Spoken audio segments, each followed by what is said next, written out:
archaeological research at Jayarathna Pathiraarachchi. He is an archaeological researcher and an expert in epigraphy.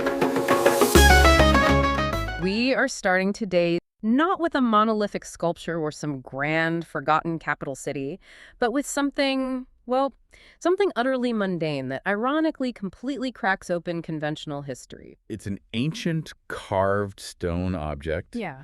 And it serves a deeply private function. That's right. And we are diving into a monumental stack of sources today. I mean, this includes everything from some pretty esoteric archaeological research and classical literary analysis to radical reinterpretations of epigraphy. And even ancient aeronautics. All of it is focused on challenging the standard global narrative surrounding ancient Sri Lanka, or what the sources you found often refer to as Hela Diva. Our mission today, guided by these truly explosive sources, is to challenge the historical prejudice that has, for centuries, labeled ancient Sri Lankan culture as primitive. We're going to uncover claims and, the evidence used to support those claims of a history that boasts astonishing technological, spiritual, and even geopolitical sophistication. A history that, according to these sources, has been systematically overlooked, suppressed, or maybe intentionally misrepresented. Right, by both colonial era and the subsequent modern academic structures. So the central, unabortable question we have to confront is this. If the Haleo civilization was capable of creating common daily use facilities so sophisticated that they just defy our basic understanding of their era, then what other earth-shattering knowledge about their advanced civilization has been obscured, or maybe just ignored by generations of historians who were, let's face it, perhaps too afraid or too biased to contradict the established colonial era narratives? Okay, let's unpack this, starting with the artifact itself, because it is the perfect physical symbol of this entire debate. It's the material proof against those established narratives. Exactly. The artifact we're talking about, this highly sophisticated stone object discovered in ancient Anuradhapura, was, for a long time, misidentified. By scholars, even. By many scholars, and even some early attempts at algorithmic identification. They thought it was a ritual basin, maybe for purifying water, or, storing offerings. And you can see why. The assumption, based on its aesthetics, was that something so exquisitely crafted, so decorated, must necessarily be sacred. The reveal, which is almost comically subversive, is that this intricately carved stone structure is, in fact, a toilet facility. Probably used by ancient monks or even royalty. And what's fascinating here is not just that they had a toilet, but the sheer level of design sophistication. I mean, this is light years beyond a simple latrine or just a hole in the ground. So what are the features? What makes it so advanced? Well, the sources describe a structure with recessed, basin-like rectangular areas. They were clearly designed to guide waste directionally, to optimize flow. So actual engineering. Very deliberate engineering. Yeah. It had strategically raised edges for containment, which suggests a proactive understanding of preventing splashback and ensuring hygiene. But the truly extraordinary aspect, for me, is the blend of that function with its form. It wasn't just engineered, it was beautiful. Exactly. What truly sets it apart are the highly decorative borders. They feature these creature-like carvings. Sometimes people interpret them as yakas or other guardian figures. Which suggests specific spiritual motifs, maybe, or ritual purity considerations, even in the management of waste. Think about that. A society that places such a high value on aesthetics, comfort, and potential ritual cleanliness in a sanitation system, an area most modern cultures prioritize the least. It just directly dismantles the notion of them being a primitive society. It really does. It shows a culture where cleanliness and design sophistication were integral at every single level of infrastructure. And it is the physical presence of this object that provides the concrete, undeniable proof against the established historical narratives that tried to paint ancient Lanka as, technologically backward. And that leads us directly into the systemic critique the sources levy against academic history. They lay out a sharp, uncompromising critique of how history has been written, particularly after the 1815 British conquest. Right. Texts like Codrington's History, which for generations was the standard text. Became the standard, yes. And it promoted a version of the past that one source argues was both intellectually and chronologically problematic. It served a colonial agenda more than historical truth. And yet that framework somehow became the unchallenged bedrock of modern South Asian studies. And the critique, it extends beyond the old colonial administration. It targets modern academics, especially those within Sri Lanka's own university systems. This is where the sources use that really pointed analogy of black sahibs. A very pointed term. It's used to describe academics who remain subservient to these established British-era narratives. And you have to ask, why are they so resistant to revision? The sources suggest it's fear. It's a powerful point about institutional inertia and intellectual conformity. There is a deep-seated fear, especially among university professors, of contradicting the established figures who came before them. Like Professor Senarat Paranavifana, a giant in the field. An immense figure. Mm. And to challenge someone like that is to risk academic ostracization. Simply to protect the Gurukula, the teaching lineage, it's safer, career-wise more secure, to just follow the known path. Even if, upon closer examination, that path is illogical or historically unsupported. So the necessity of critical thinking, which is what we are encouraging you to do now, and reevaluating narratives shaped by potentially biased cultural programming, becomes paramount. We have to see beyond the narrative box that was built for us. Exactly. And to truly shake that box, we have to look at revisionist theories that propose entirely different geographical and historical realities, a complete remapping. This brings us to the controversial research of Jayarathna Pathiraarachchi. Okay, so Pathiraarachchi is an archaeological researcher and an expert in epigraphy. His book, Makkama, where the southern Buddha's footprint is situated, and inscriptions of King Ravana, proposes something astonishingly radical. A radical remapping of sacred Buddhist geography. The core claim is just breathtaking. It fundamentally alters Sri Lanka's centrality in world history. Pathiraarachchi argues that the ancient city identified by English historians as Makkama, which they equated with Mecca in Saudi Arabia, is actually located in Sri Lanka. Not in the Middle East? No. Specifically, he places it near Kalpitiya, in the northwest coastal region where the Mawatu-Oya River meets the sea. That is an enormous geographical shift. I mean, how do you even begin to build the chain of evidence to support a claim that disruptive? You can't just rely on folklore. He doesn't. He relies on a multifaceted, layered approach, which is where that tracing paper methodology we mentioned comes in. He traces the historical names of this region, arguing it moved from Yonakapura or Marganagara to the current Kalpitiya area. So where does he start? First, he points to classical literature. Texts like the Sigiri-ji mention this coastal region, specifically associating it with maritime activity and trade. The famous Sigiri graffiti. Okay. And what about the Kokila, Sandashaya, and Vihara Asna? What specific geographical markers do they use? Well, the Kokila Sandashaya, which is a famous classical poem, describes the route taken by the kokila bird. And its detailed geographical references in the northwest align with this area being a major trading and cultural hub, far beyond what modern maps might suggest. And the Vihara Asna. The Vihara Asna, which lists sacred sites, also provides context linking this northwest region to very early spiritual activity. But then he goes further. He uses traditional folk poems, which often preserve local geographical memory better than official histories. And the Nampotha, right. Yes, the Nampotha of the Kandyan era, a key source for traditional place names. He uses it to reinforce the continuity of the region's identification as a significant historical place, a port of call for various cultures. And he also connects this to Western historical sources, if I remember correctly. He does. Pathiraarachchi points out that Ptolemy's map of Lanka marks an international port in this exact region named Margana, which aligns phonetically and geographically with the ancient Margana Nagara. Exactly. So this confluence of indigenous literature, folk memory, and external historical maps forms a very tight circumstantial case for the physical relocation of Makkama. So if this ancient Makkama is in Sri Lanka, what is its spiritual significance, according to this theory? What happened there? The claim is that this location is where Gautama Buddha placed a Shuripada Lanyana, a sacred footprint, during his return journey from Dambadiva. Okay, and this wasn't just a spontaneous act. No, not at all. It was done at the specific request of the local fishery minister, a figure named Nivaryakavali. This is a profound claim. It's huge because it suggests a direct physical connection between the Buddha and ancient Sri Lanka that predates the commonly accepted arrival of Mahinda Thero. By centuries. Mahinda Thero is traditionally credited with bringing Buddhism to the island. This theory makes Sri Lanka's spiritual history fundamentally indigenous to the time of the Buddha himself. This dramatically increases Sri Lanka's centrality in early Buddhist history. But Pathiraarachchi doesn't stop at sacred geography, does he? He also challenges the entire timeline of literacy and writing in Lanka. Indeed. The second part of his research presents inscriptional evidence suggesting that a highly developed civilization and a written script existed in Sri Lanka before the traditional dates we accept. Before the arrival of Vijaya, the legendary founder of the Sinhala race. Yes, and crucially, before the traditional introduction of the Ashoka script by Mahinda Thero around 250 BCE. Now, this is a radical proposition. The widely accepted academic consensus is that the Ashoka script brought by Mahinda is the origin point of written language on the island. It is. But the source makes a crucial distinction here.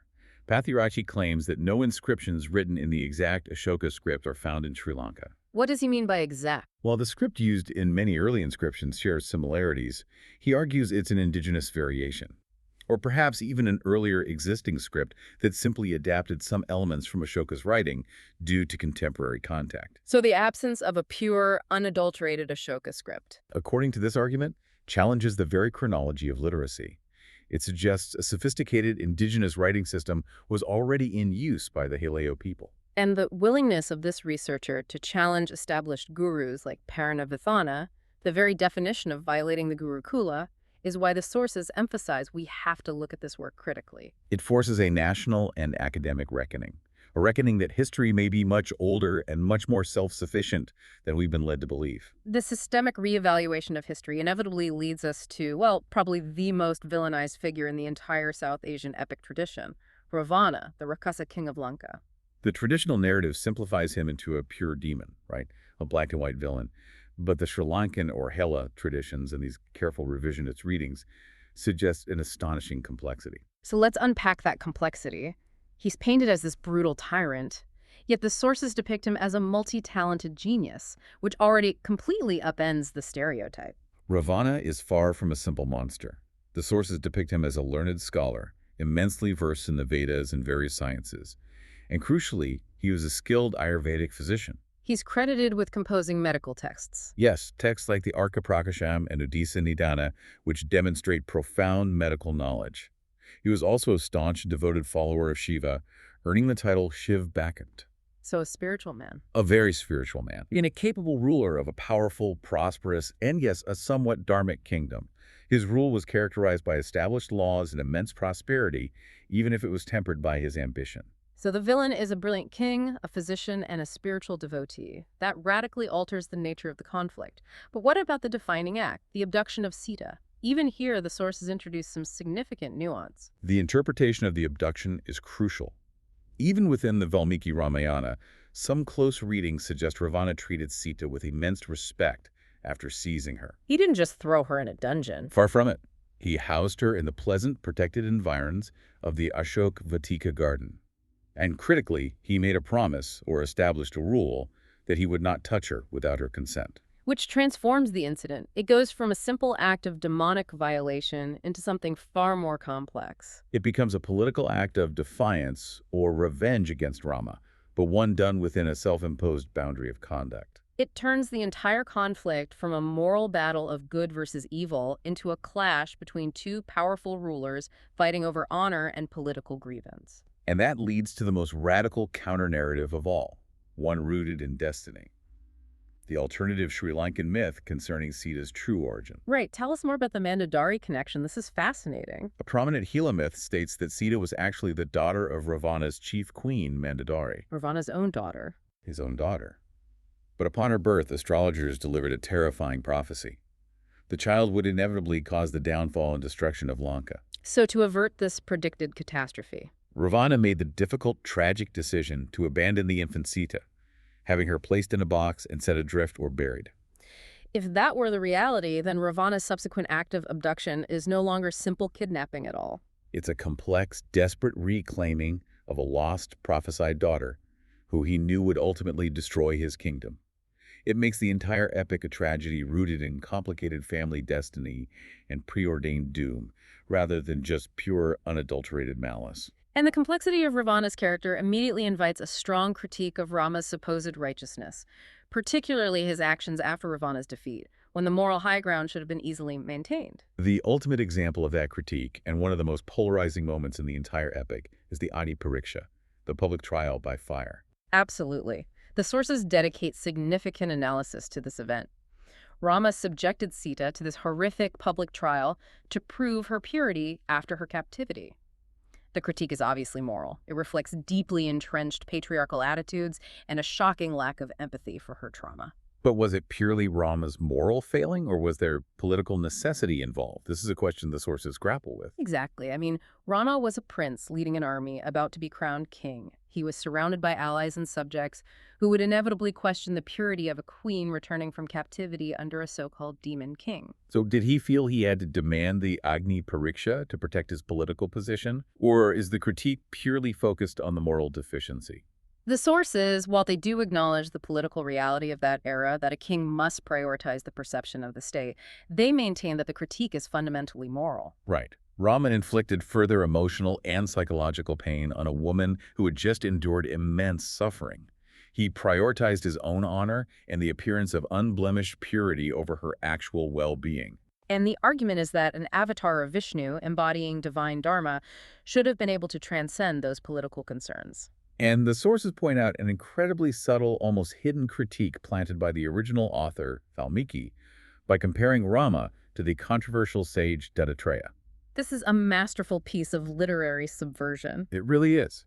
Dattatreya is known in esoteric traditions for his nonconformity. He challenges social and spiritual norms, and he's often seen embodying a complex, nuanced spiritual path that transcends conventional boundaries. So Valmiki, the original author, used this comparison, which on the surface looks like a high compliment, as a kind of subtle bait. The sources suggest this was a deliberate method to question Rama's true claim to unconditional Vishnu avatarhood. It implies that Rama's actions, especially his judgment of Sita and his adherence to societal pressure, were not truly divine or unconditionally dharmic. It suggests even the founding text contains an internal critique of its own hero. And this reevaluation extends dramatically into the early Buddhist tradition, where Ravana isn't merely a complex figure. He's actually a disciple. That's right. Ravana is explicitly linked to two major Buddhist figures. First, the Lankavatara Sutra, a foundational Mahayana text, portrays Ravana not as a demon, but as the lord of the Rakshasas, who is a devoted Dharma disciple of the Buddha. So he's presented as a sophisticated listener seeking advanced teachings. Exactly. And the connection doesn't even start with Gautama Buddha. Right, it goes back further. Correct. Sri Lankan tradition suggests Ravana's daughter and grandson embraced the teachings of Kassapa Buddha, the Buddha who preceded Gautama Buddha in the current era. This provides a deep historical context for the Hila people's spiritual sophistication long before Gautama's time. And this understanding allows us to radically reinterpret key Buddhist scriptures. Specifically, the encounter between Gautama Buddha and the fearsome Yaksha Alavaka in the Alavaka Sutta. Okay, in the standard narrative, Alavaka is a terrifying, cannibalistic demon trying to intimidate the Buddha. What is the revisionist interpretation? The sources argue that this is a result of cultural simplification and translation.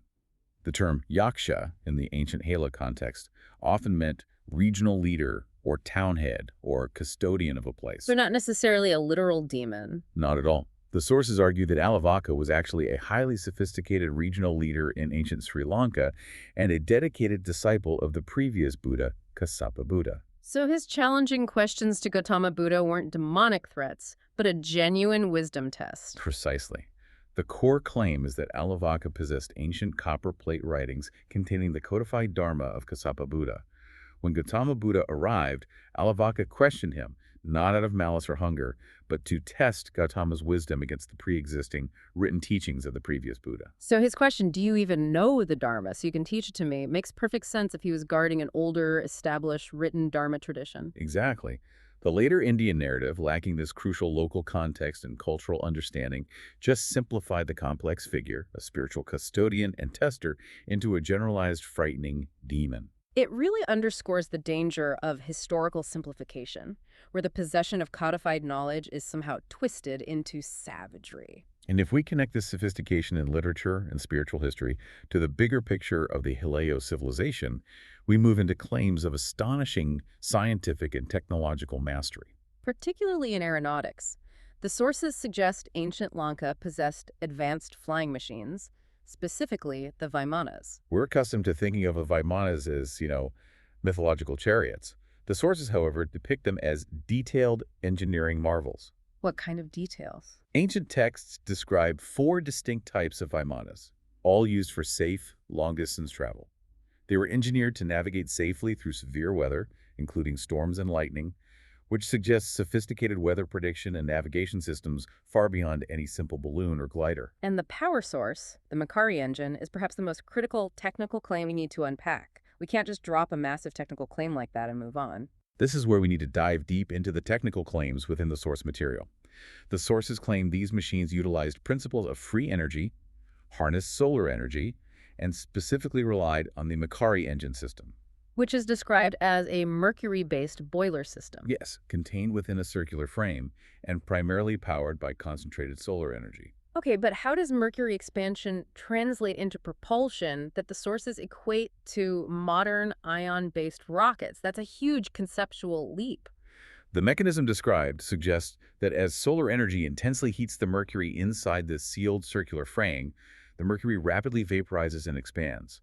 The critical function of the circular frame is likely to channel this highly pressurized, rapidly expanding vapor into directional nozzles. And how does that parallel an ion drive? Well, modern ion propulsion systems work by accelerating a reaction mass, often a noble gas like xenon, using electric fields.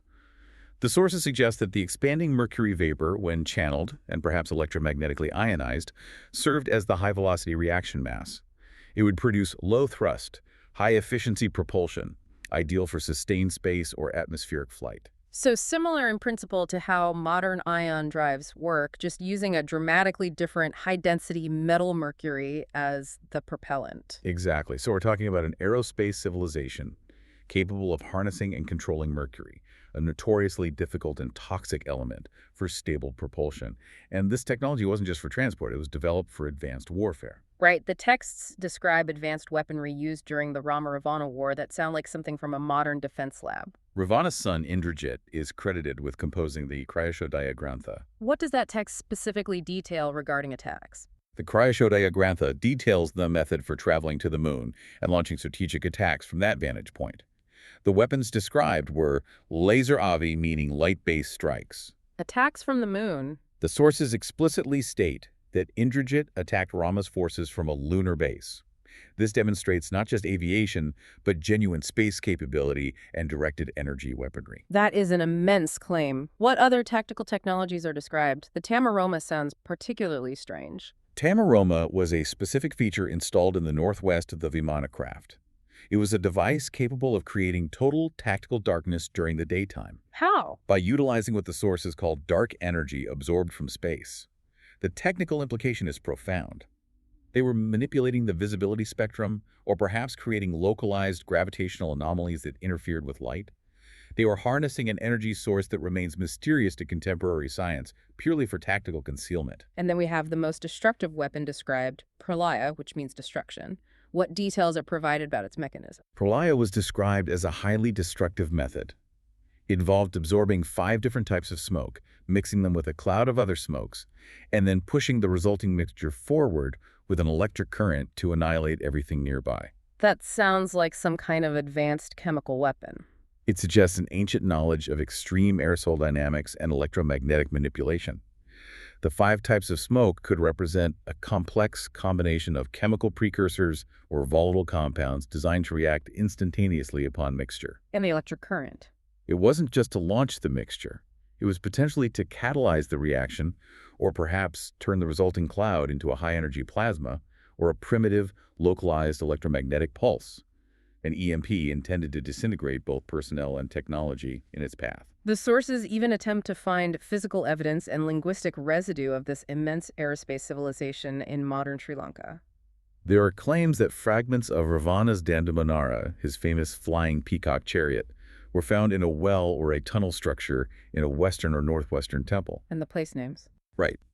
Modern town names are reinterpreted through the lens of Gila-era aerospace infrastructure. For instance, the name Hiwahita is interpreted not as a contemporary name, but as service for satellites, suggesting it was an ancient ground station. Similarly, Hatton is reinterpreted as landing site for satellites. This linguistic remapping ties directly into the larger catastrophic decline of the Hileo civilization. Who were these people and why did they disappear? The Hileo identity, meaning inheritors of the mountain slopes, is tied directly to survivors of a cataclysmic submergence event, linking them to the widely discussed Atlantean mythology. Atalanka, as it's referred to in these texts. Exactly. But the sources offer a specific non-conventional theory for this disaster. It moves away from the sudden, instantaneous flood myth that's popularized elsewhere. The 7-year rain theory. Yes. Instead of a sudden global flood, it was a prolonged, continuous rainfall period lasting 7 years that triggered the disaster. And this long period of perpetual cloud cover and overwhelming water exposed a fatal flaw in Ravana's highly advanced civilization. Their Atlantis crystal technology system, which was inherently solar-dependent. Exactly.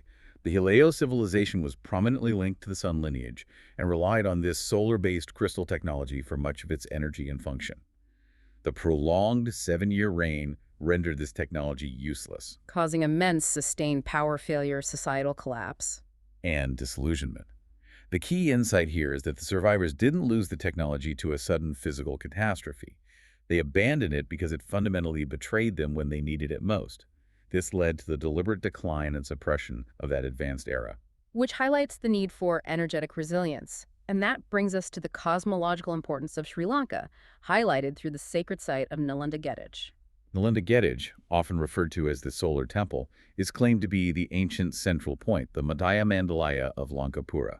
It was strategically designed to draw Agni Shakti fire or solar energy and distribute it for the benefit of the Sivuhela, the 4 Hela tribes. It's like the central anchor of solar power, like the sun at the center of the solar system, or the molten core at the Earth's center. Precisely.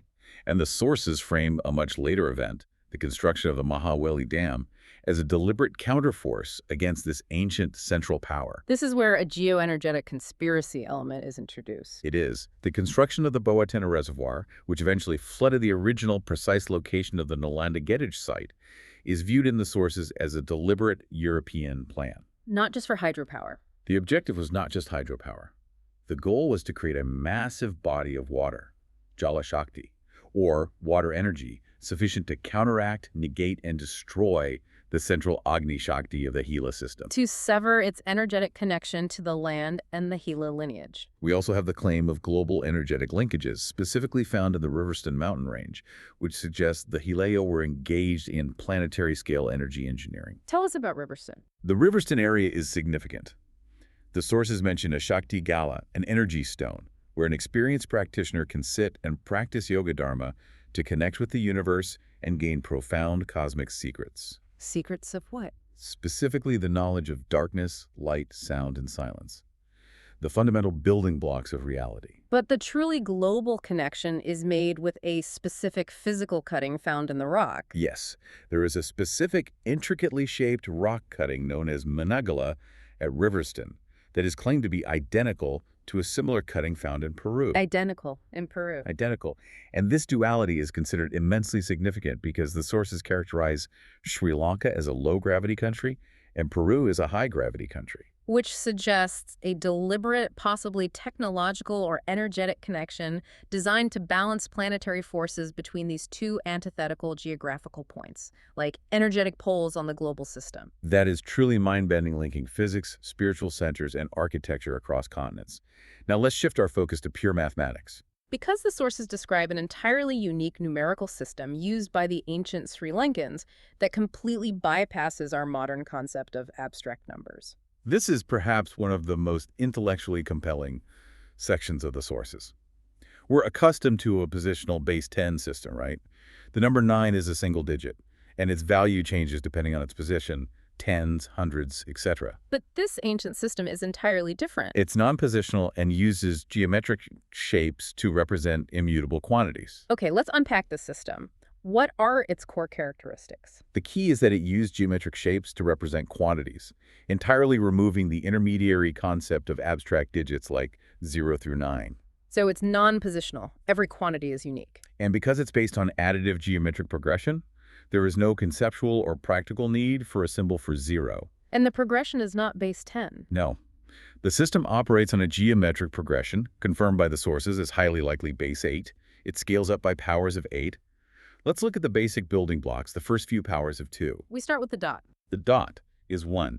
That's the fundamental unit. And the vertical line. The vertical line equals 2. The caret, or chevron symbol. The carat right is 4. And then we shift to enclosed shapes. Exactly. The triangle is 8, which is the first power of 8, and then the rectangle aura is 16. The system continues from there with larger geometric shapes for higher values like 32, 64, and so on.